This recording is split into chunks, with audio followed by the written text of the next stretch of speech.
नवी मुंबईच्या महापे येथील रहिवाशांनी आमरण उपोषण सुरू केलं। क्यू रेसिडेन्सीमध्ये रहिवाशांच्या वतीनं पाण्यासाठी आता आंदोलनाची भूमिका घेण्यात आली। सामान्य दरामध्ये पाणी मिळावं अशी रहिवाशांची मागणी आहे। योगेश चव्हाण यांच्या नेतृत्वामध्ये आता उपोषण सुरू करण्यात आलेलं आहे।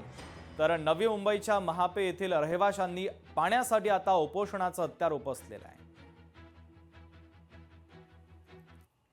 नवी मुंबईतील महापे येथील क्यू रेसिडेन्सी मधील नागरिकांनी आमरण उपोषणाचा इशारा दिलेला आहे। कारण त्यांना जे पाणी पुरवठा केला जातो तो व्यावसायिक दरामध्ये केला जातो आणि हाच पाणी आपल्याला सामान्य दरामध्ये मिळावं यासाठी गेल्या अनेक वर्षांपासून ते संघर्ष करतात। आता आपल्यासोबत स्वतः योगेश चव्हाण सर आहेत। ही मागणी आहे महाराष्ट्र औद्योगिक विकास महामंडळाला की या आमचं क्यू रेसिडेन्सच्या ज्या इमारती आहेत यांना महाराष्ट्र औद्योगिक विकासाने भोगवटा प्रमाणपत्र दिलेलं आहे।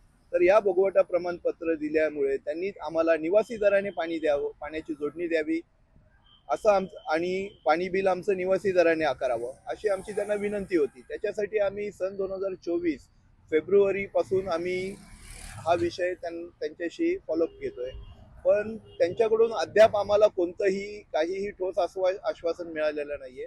ते वारंवार आम्हाला उडवाउडवीची उत्तरं देत आले आहेत की तुमचा जो अर्ज आहे तो आम्ही मंजुरीसाठी वरिष्ठ कार्यालयात पाठवलेला आहे। जोपर्यंत MIDC अधिकारी आम्हाला ठराविक कालावधी किंवा मंजुरीचे आदेश देत नाहीत तोपर्यंत आम्ही इथून उठणार नाही। आणि ठराविक कालावधी म्हणजे त्याच्यात आम्हाला त्यांनी किती दिवस लागणार आहेत ते दिवस नमूद करून दिले पाहिजेत, तरच आम्ही आमचं उपोषण मागे घेऊ, अन्यथा आम्ही हे उपोषण शेवटपर्यंत चालू ठेवू।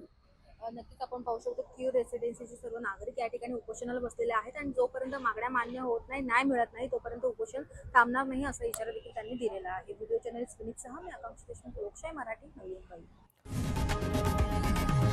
लोकशाही मराठी ऐका, पहा, जागरूक रहा।